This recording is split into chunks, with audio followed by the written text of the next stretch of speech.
नमस्कार दोस्तों, कैसे हैं आप लोग। आशा करते हैं ठीक होंगे।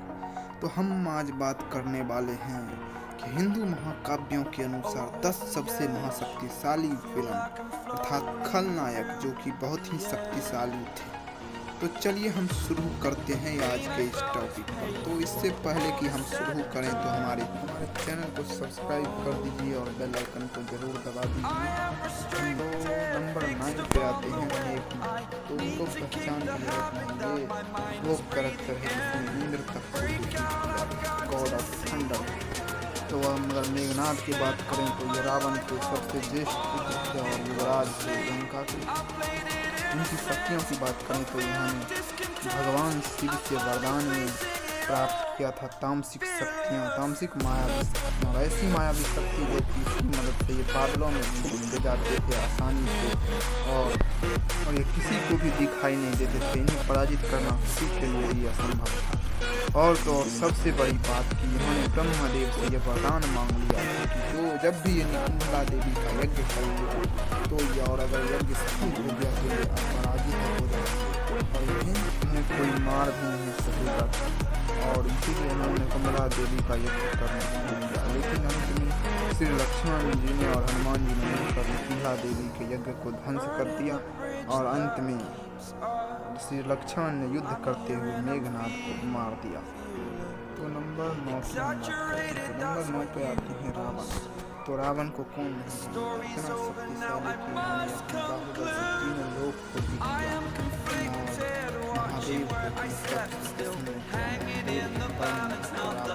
और उनकी भुजाओं की ताकत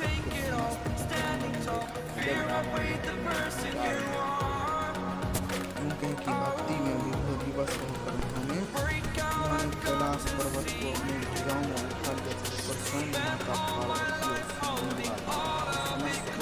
बाहुबल था और इन्हीं के बाहुबल से प्रसन्न होकर महादेव ने इन्हें चंद्रहास रख दिया था जिसका वार कहीं बेकार नहीं जाता और यही चंद्रहास इन्होंने मेघनाथ को दिया था। इसके पराक्रम से प्रसन्न रावण के बल कोई सीमा नहीं थी पर इसमें एक अहंकार था और यही कारण है कि रावण का बल राम ने लगातार भयंकर विधि के बाद उनका नाश कर दिया। नंबर 8 पे आते हैं विकास के बारे में ये प्रचलित का सबसे ये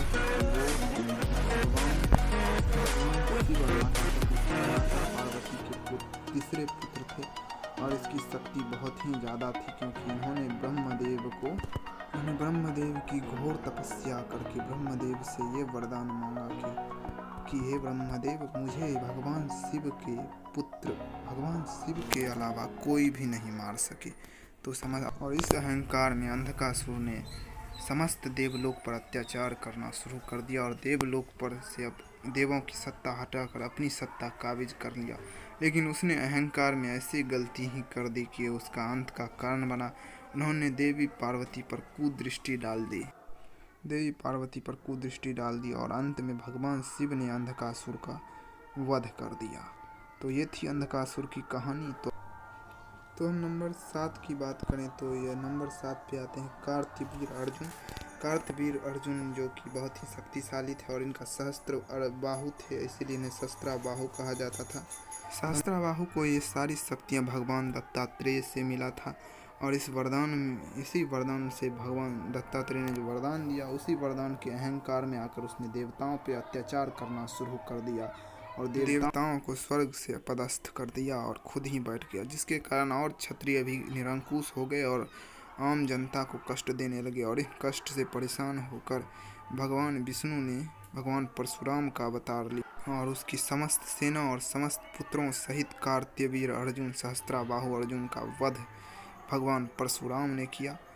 और तो अगर हम नंबर 6 की बात करें तो नंबर 6 पे आते हैं हिरण्याक्ष हिरण्यकश्यप का बड़ा भाई था और हिरण्याक्ष अपने बल के अहंकार में उसने पूरी पृथ्वी को ही उठाकर आकाश गंगा में फेंक दिया और तब भगवान विष्णु पृथ्वी माता की आग्रह पर बड़ा अवतार लिया और उनसे हिरण्याक्ष से घोर युद्ध किया और अंततः हिरण्याक्ष का वध कर दिया बड़ा और देवी पृथ्वी को हिरण्याक्ष से मुक्त कर पुनः सौरमंडल में स्थापित कर दिया। तो अगर हम नंबर 5 की बात करें तो यो हिरण्यकशिपु है। हिरण्यकशिपु जो कि बहुत ही शक्तिशाली असुर था और इन्होंने ब्रह्मदेव से बड़ा ही अनोखा वरदान मांगा था।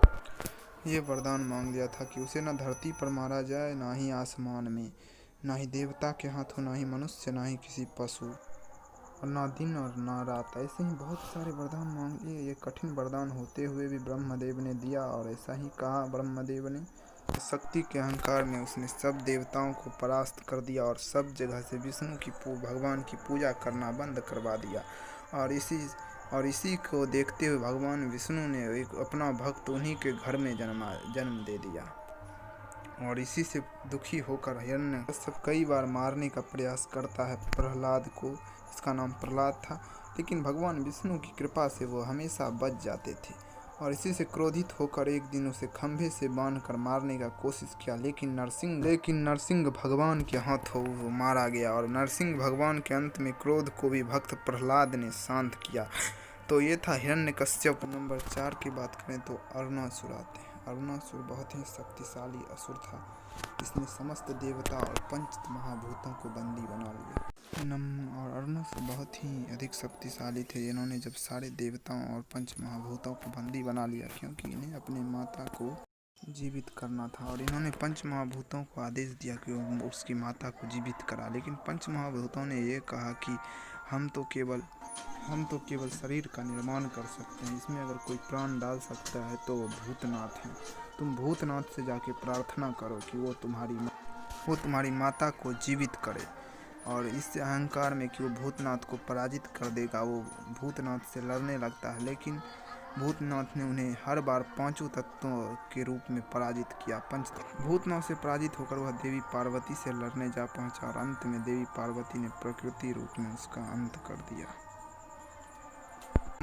तो नंबर 3 की बात करते हैं। नंबर 3 पे आते हैं तारकासुर। तारकासुर भी एक महाशक्तिशाली असुर था और इन्होंने ब्रह्मदेव को प्रसन्न करके तारकासुर ने ब्रह्मदेव से वरदान में मांग लिया कि उसे शिव पुत्र के अतिरिक्त कोई नहीं मार पाए।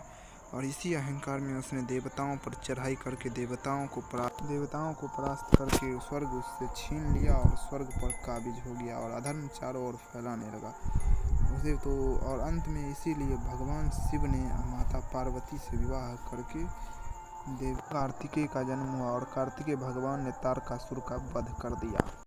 तो नंबर 2 पे आते हैं लोहितांक। और ये भगवान शिव के नृत्य तांडव रूप से जन्मे थे और इन्हें बहुत ही ज़्यादा शक्तिशाली थे, क्योंकि ये रुद्र अवतार थे और उनकी क्रोधाग्नि से जब इन्हें क्रोध आता था तो उनकी अग्नि से कोई नहीं बच पाते थे, यहाँ तक कि देवता भी नहीं। अंत में ये समझ गए कि भगवान शिव का कोई दोष नहीं और इन्हें भगवान शिव ने प्रसन्न होकर मंगल देव की उपाधि दी और मंगल ग्रह का नेतृत्व करने को दिया। तो अब हम बात करते हैं नंबर 1 पे आते हैं जलंधर। जलंधर भगवान शिव की क्रोधाग्नि से जन्मा था। ये भी शिवांश थे और जलंधर की शक्तियाँ अथाह थी और उन्हें भगवान शिव के समान पराक्रमी माना जाता था। एक बार तो उन्होंने कैलाश पर्वत पर आक्रमण भी कर दिया पर जीत नहीं सके और अंत में उन्होंने खुद का ही कैलाश पर्वत बना लिया, इस पर वो रहते थे। और भगवान शिव से अंतिम युद्ध में वो भी मारे गए भगवान शिव के हाथों, उनके अमोघ त्रिशूल से। कुछ महाबली 10 खलनायक जो कि बहुत ही शक्तिशाली थे। तो कैसी लगे आपकी वो वीडियो? तो वीडियो अच्छी लगी तो लाइक, शेयर और सब्सक्राइब और बेल आइकन तो ज़रूर दबा दीजिए प्लीज़। और वीडियो को पूरा देखिए तभी